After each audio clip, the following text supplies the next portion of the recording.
All right, I know you're sitting there thinking to yourself, what do I want to do today? And that is learn immunoglobulins. It's a really, really exciting topic, let me tell you. This video is going to cover the basics. We'll go over the structure. We'll go over some of the different parts of the immunoglobulin. Then we'll end with the different types. So there's going to be 5 different types. And we'll kind of touch upon the basics of each of those. This video isn't meant to teach you everything. It's just meant to highlight the topics that I think are important, to give you a general idea of what an immunoglobulin is, the structure behind it, and then some of the functions of the immunoglobulins.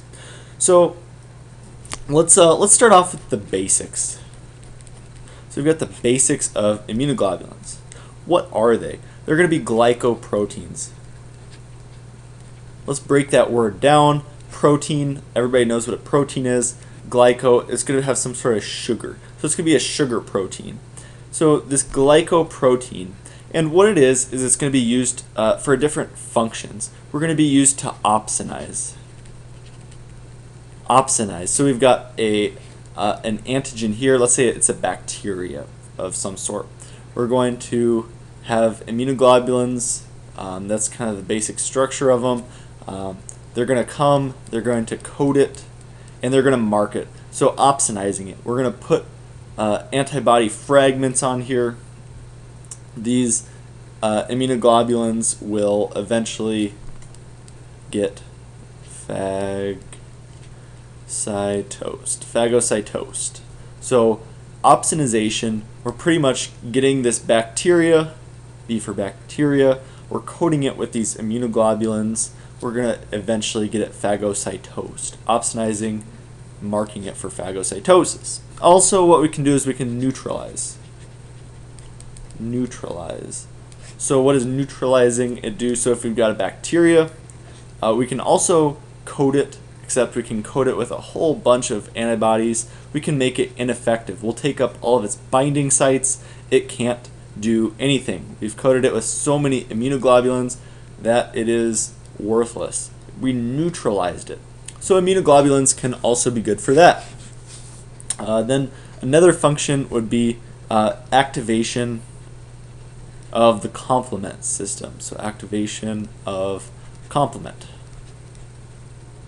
So complement cascade is a really long, complex, step-by-step process.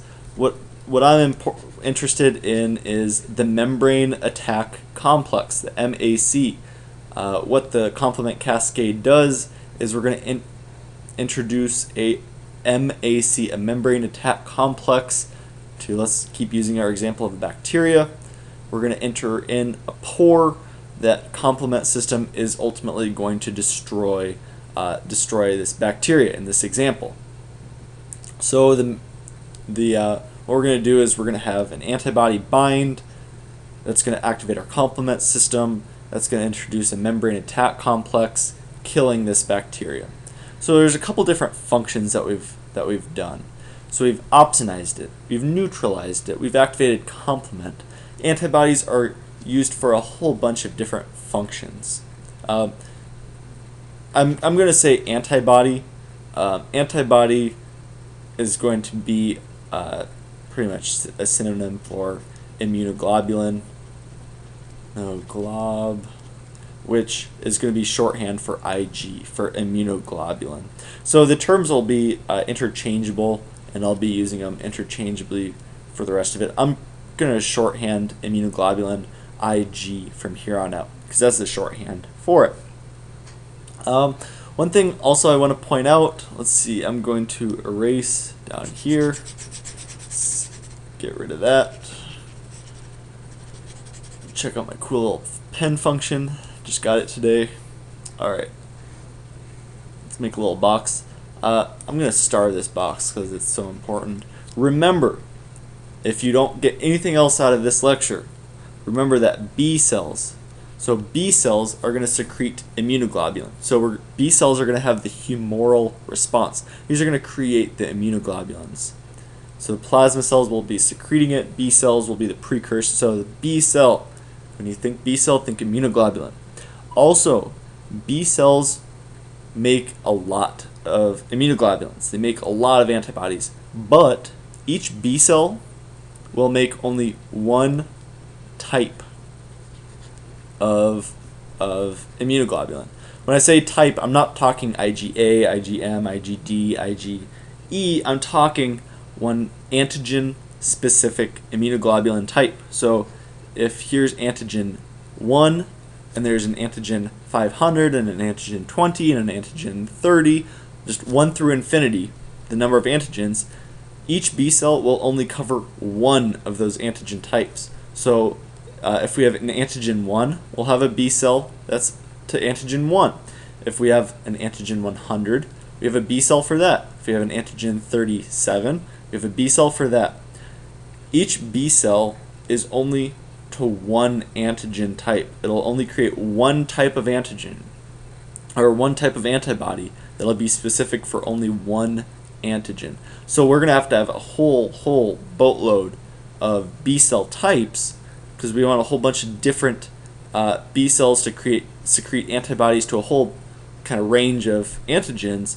However, each B cell will just create copies and copies and copies of the same immunoglobulin. Only one immunoglobulin type, and that will be specific for a specific antigen. That's an incredibly important information. It'll be tested on at every single level. I don't care if you're in kindergarten. I think they'll teach this in kindergarten almost. Just remember, B cells, only one type. They're only specific to one antigen. Cannot do more than one. Alright, hopefully I've drilled that in your head enough. Now let's talk about the structure. The structure of an immunoglobulin. I'm going to just draw it right now. Let's see if my art skills, I think my last time I was in art class was about 3rd or 4th grade. But to me, this looks like an immunoglobulin. Okay, so we've got this long chain, which is going to be the heavy chain. So, heavy. I'll change colors eventually. And then we've got this light chain. This will be light chain. So our light chain is going to be a small portion. Our heavy chain is going to be a larger portion. Each immunoglobulin, this whole thing is going to be an immunoglobulin. So this whole thing is going to be our antibody. It'll be composed of 4 subtypes. We're going to have 2 heavy and 2 light. So an immunoglobulin has 4 components, 2 heavy chains, 2 light chains. So when you hear a light chain, think of this part. When you hear heavy chain, think of the big part. So now let's dive in a little deeper. Antibodies will be held together by bonds, and these will be disulfide bonds. So disulfide bonds, which will simply be a sulfur bonded to another sulfur. So when you think how are antibodies held together, like how are these light and heavy chains held together, think disulfide bonds. Whereas hydrogen bonds are the primary bond of DNA, disulfide bonds are the primary bond of immunoglobulins. Okay, hopefully you drilled that one in. Now we've got different types. I'm going to create another page here. I'm going to draw the same thing just so we can keep this organized. We've got this portion, so pretty much anything above the line, and we've got another portion below the line. So what's this portion called? This is going to be called the FC region. So the F sub C region. And then we've got the above, this is going to be called the FAB, the FAB region. So we've got the FC region and the FAB region. Just so I can kind of put this in perspective, here we've got a mast cell, for example. It could be any cell, however, mast cell we'll be talking about later, so we'll talk about it now as well. We've got a mast cell. We're going to have this receptor. It's going to be an FC receptor. FC receptors will be found on the mast cell, or any cell for that matter. It could be a basophil, it could be anything. So what it'll do is we'll have our heavy chains, our light chains in there, In the Fc region of this immunoglobulin, Fc region, I'm going to change color just to keep you on edge. We're going to have our Fc region binding to this Fc receptor. It makes sense. The Fc receptor will bind the Fc region. Well, look over here. We've got this kind of like groove. We've got this area of our FAB region. Well, I just drew in an antigen. So we've got the red circle means antigen.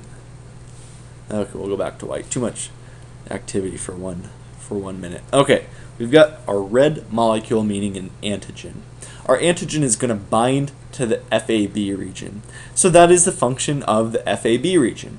FAB region binds antigen. Our Fc region is going to bind other stuff. Simply put, Fc region is going to bind other stuff besides our antigen, while our FAB region is going to be specific to our antigen. So our FAB portion determines our antigen binding. What that means is we're going to have a whole bunch of different antigens. We'll have a white antigen. We'll have a red triangle antigen. We'll have a red circle antigen. We're going to have a whole bunch of different antigens. Each immunoglobulin is going to be one antigen specific. So if this one binds the red circle, it will not bind this, the white circle, or it won't bind the red triangle. Each antigen is each anti-immunoglobulin, my apologies, each immunoglobulin is antigen specific. It's going to be specific for one antigen.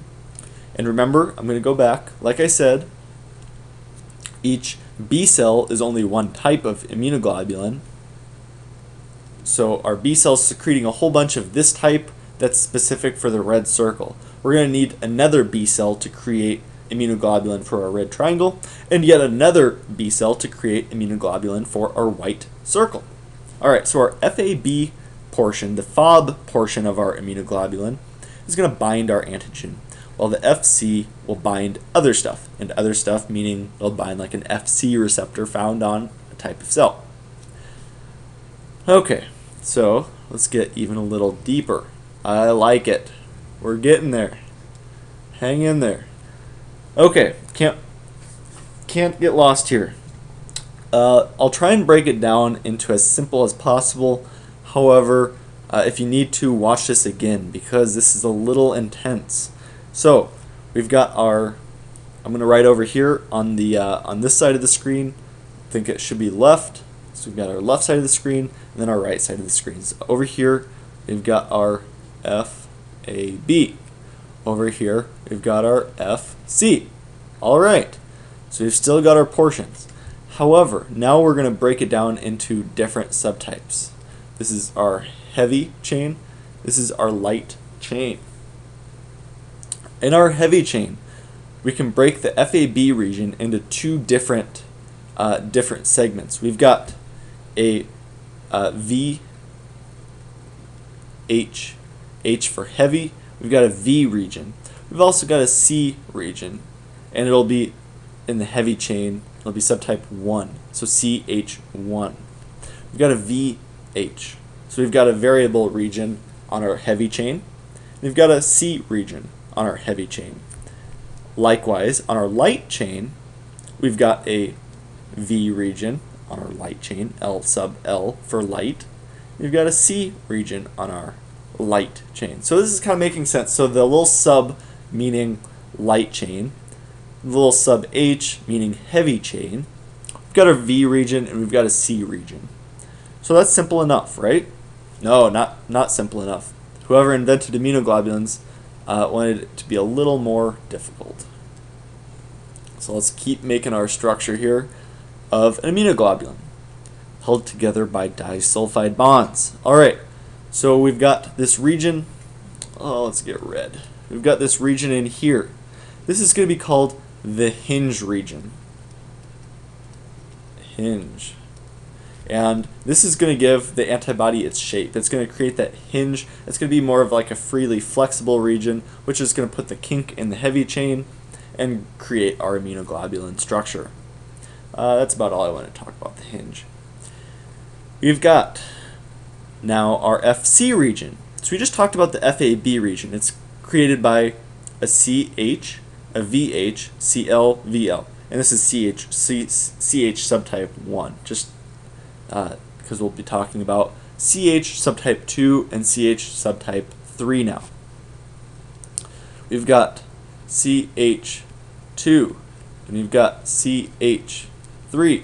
So this area right here is CH2, this area right here is CH3. CH2 is going to bind complement, not important, just I'm pointing out the structure right now. Okay, so now let's keep it on red. We've got the VH region, so we're talking about this region right there. This is going to have something called VDJ genes, and this region right here, the variable portion for the light chain, VL, is going to have VJ genes. What does this mean? It doesn't mean anything. Actually, it does. So we've got VDJ genes. Remember, I'm going to keep going back here because I think it's that important. B cells have one type. They're specific to one antigen. However, we have a whole slew of antigens that we're exposed to. Millions of antigens that we're responsible for. So we're going to have millions of B cells. And we do. So how do we account for the variability between B cells? Well, that's where this comes in. That's why it's so important. That's why I underlined it in white. It's so you remember it. The VH, the variable portion for the heavy chain, the variable portion for the light chain. This will determine what antigen our immunoglobulin is going to be specific for. And how do we do that? It's through our V, D, and J genes. J genes. Okay, so we've got our V, D, J genes. There's going to be a whole slew of different types. We've got a whole bunch of different V subtypes, a whole bunch of different D subtypes, and a whole bunch of different J subtypes. However, when we're determining what type of immunoglobulin we're going to make, we're going to take one of those V types, we're going to put one of those D types, and we're going to take one of those J types, and we're going to stick them in a blender, and we're going to combine our immunoglobulin. So our genes, we're going to take one of those V genes, turn it into transcriptionally active, and create a V portion of our immunoglobulin, VH region. We're going to take the D gene, activate one of those subtypes. We're going to take the J gene, activate one of those subtypes, and together we'll create a VDJ region off of those genes, and those combine to form our VH. That's where we just get that huge variability. We take one V, so we've got a whole bunch of different Vs. You know, maybe one subtype is A, one subtype's H, one subtype's Q. I'm just making up these subtypes. I just want, maybe one's 22, maybe one's 100.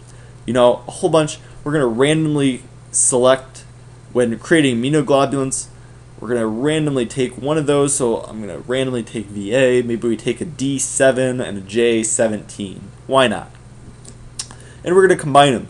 So this immunoglobulin will be a VA, D, whatever I said, 7, J17. I don't even remember what it is. It's because we have so many combinations, and we're going to use those combinations to create just such a diverse number of immunoglobulins that can be responsible for a whole bunch of different antigens. So hopefully that made a little bit of sense. If it doesn't, I can try and elaborate in the YouTube comments. Just let me know.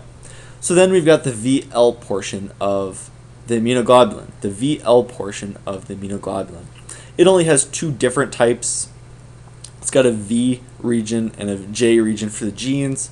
Again, it'll use random combinations to form the variability. So all in all, we'll have variability in our heavy chain. We're going to have variability in our light chain. And that together will make it antigen specific. So that's where we get our specificity. all immunoglobulins pretty much look the same. However, it's this random assortment due to the VDJ genes that's going to give us our antigen range that we're going to be responsible for. Alright, hopefully I haven't lost you. That was pretty boring. I won't disagree. So we've got our ever-present immunoglobulin. What happens if we break it down? So we're going to talk about something called the FAB prime 2. What is an FAB prime 2? Well, what it is we're simply going to take pepsin. We're going to cleave off at the hinge region, and so we're going to cleave off the hinge region just like that, leaving us our FC region, and thus we're going to have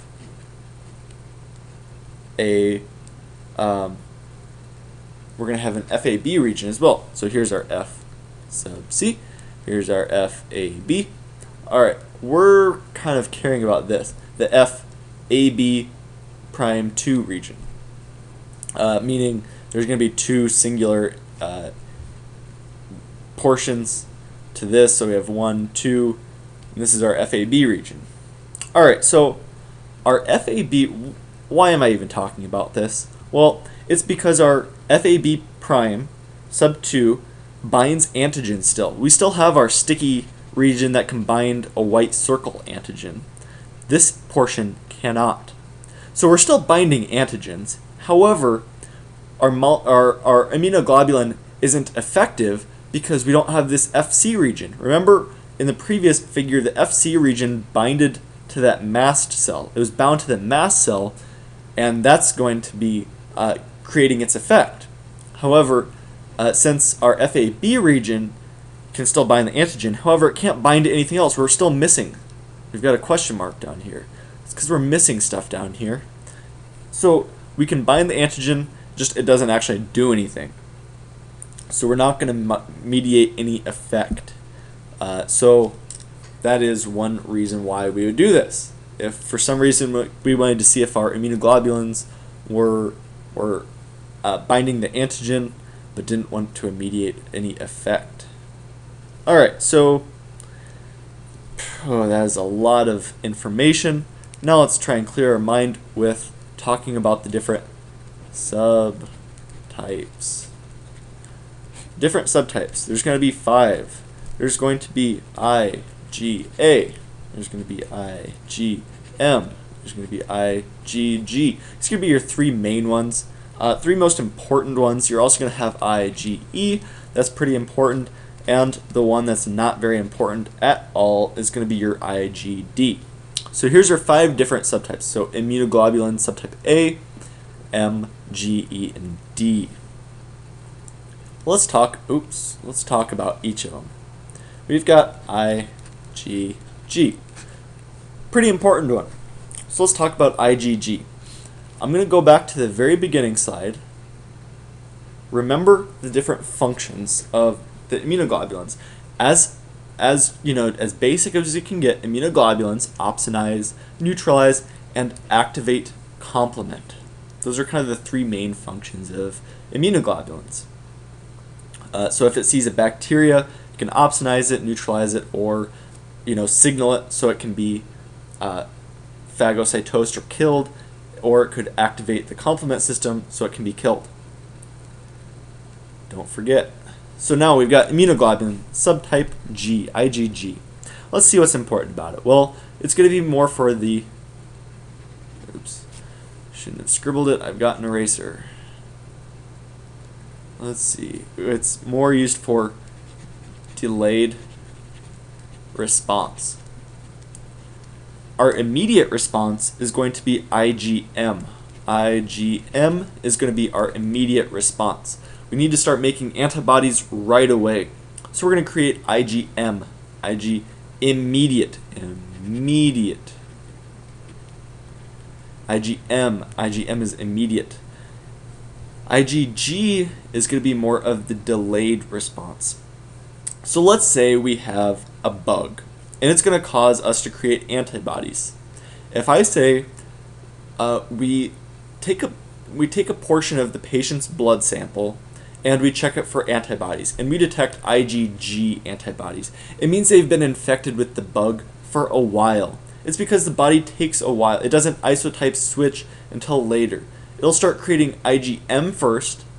So if it's an initial reaction, if it's an acute infection, if they just got infected yesterday with a bug, with bug A, then they would be starting to secrete IgM antibodies. However, maybe 2, 3, 4, 5 weeks down the road, they're still infected with that bug A. They're going to isotype switch to IgG. So IgG is going to be the delayed response. What are some of the functions of IgG? We're going to fix complement. No, complement isn't broken. All this means is we're going to be activating the complement system, which means we're going to create the membrane attack complex. We're going to kill whatever that is. Whatever that IgG is binding, so let's say it's binding to a bacteria. Here's our IgG. There's our heavy chains. There's our light chains. We're going to bind to the IgG. That's going to in turn activate our complement system. Our complement system is extremely complex. End result, activate the membrane attack complex. That creates a pore that kills the bug. Alright, so we've got fixes complement. It'll also opsonize. It'll coat that bacteria or whatever we're talking about, and it'll introduce it for phagocytosis or killing. And then also it can neutralize. So, in other words, all functions. IgG is extremely versatile. It is extremely important. It does everything. IgG goes the distance. It does everything. And this is going to be main immunoglobulin in blood. So if we're going to take a sample of the patient's blood, IgG will be the most prominent immunoglobulin found. Now let's talk about IgM. IgM. Well, I've already said it's going to be immediate response. Well, IgG was the delayed, IgM is immediate. I've already kind of covered that, so I'll leave that alone. One thing that's important about IgM is its structure.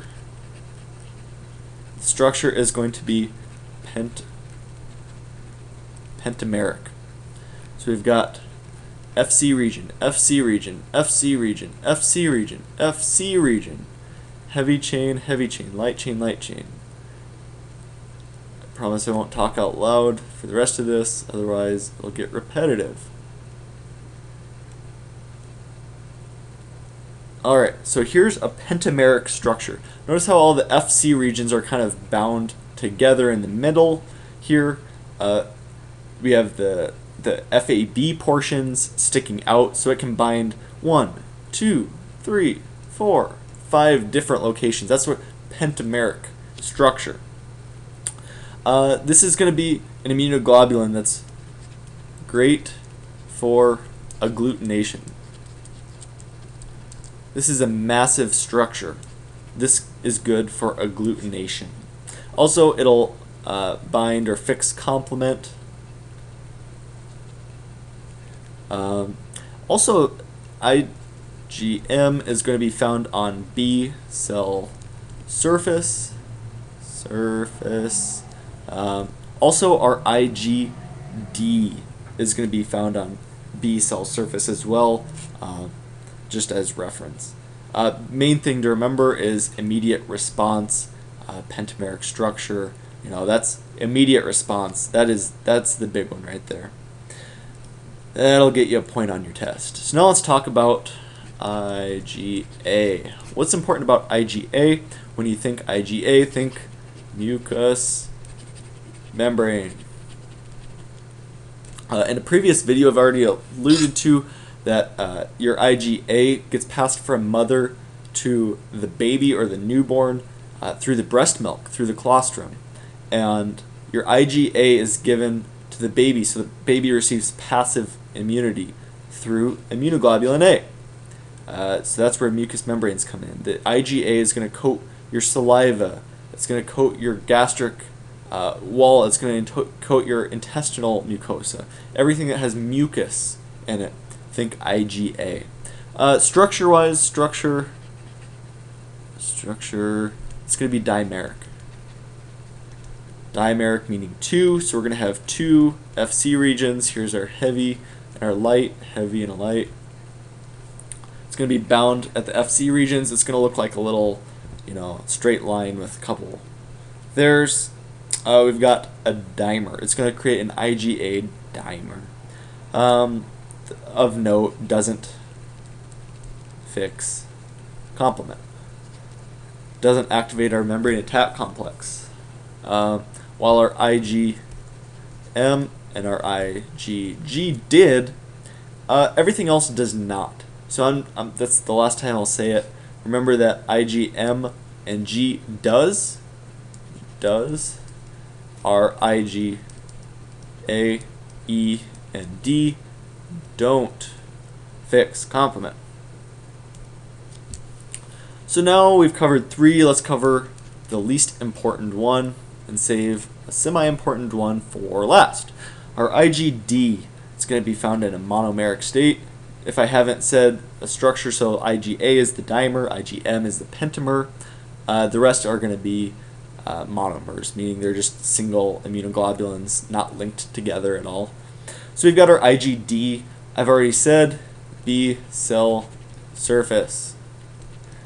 IgD is found on the B cell surface, doesn't fix complement. That's it. That's all I want to cover. Next, we've got our last one, IgE. Some like to say save the best for last. I saved a good one for last as well. IgE. When you think of this, you want to think helminth. So if you have a worm in you, if you have a helminth infection, what will happen is you're going to have a little bug in you. You're going to have IgE that's going to bind to the helminth coat, to the coating of the helminth. Then what that'll do is eosinophils. This IgE signals to the eosinophils to, hey, come over here. We got a bug in the system. Eosinophils will attach to the helminth.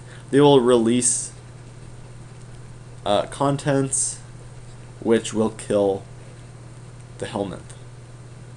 Okay, so eosinophils are used for helminth killing, mediated by this IgE that's going to bind to the helminth coat. It's going to signal to the eosinophil, hey, come release your toxic contents to kill it. Also IgE, so helminth, we're also going to associate with mast cells. I say mast cells, really it could be mast cells plus basophils. So I'll just throw that in. Mast cells. What's going on? Well, we already drew this. We already drew out our mast cell. And what's going to happen is we've got our Fc receptor, we've got our Fc segment of our immunoglobulin, we've got our FAB portion of our immunoglobulin. Our antigen, well, okay, 2 pictures here. We've got an Fc region, mast cell. Okay, we've got 2 pictures. I'm going to keep it mildly color-coded just for fun's sake. So we've got our mast cell. This is, let's say, a 10-year-old boy. 10-year-old boy who has never been exposed to peanuts before. He has a peanut allergy in the waiting. So what's going to happen? He is served a meal with pistachios, peanuts, walnuts, a whole bunch of other nuts. He has a nut allergy. And his body really doesn't react. Well, why doesn't it react? He's got all this, and this is a peanut allergen, here's a peanut allergen, here's a walnut allergen, here's a, I don't even know if a flaxseed is considered a nut, but here's a flaxseed antigen. Who knows? We've got all these antigens. The body doesn't react. Who cares?